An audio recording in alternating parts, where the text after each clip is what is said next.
Jasmine Mander and Brian Rinchema saw beyond the rocks. They saw flowers growing here. So they dug out the grit and gravel, brought in layers of new soil, and planted a cut flower garden. It was the first time gardening for this couple, who rent an apartment above the 200 square foot space in Hamilton. They got seeds, put in a grid to guide planting, and after struggling to water by hand, they put in drip irrigation to keep the seedlings watered.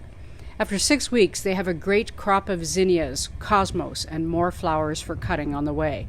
Some passers-by were bewildered that they would plant a garden on land they don't own. But most who walk by love the color and the passion to turn negative space into something positive. The couple sell bouquets, $6 for 6 stems at nearby stores. The most rewarding thing about this cut flower garden has been the reward of seeing plants grow from seed into something beautiful. I'm Kathy Renwald for thespec.com.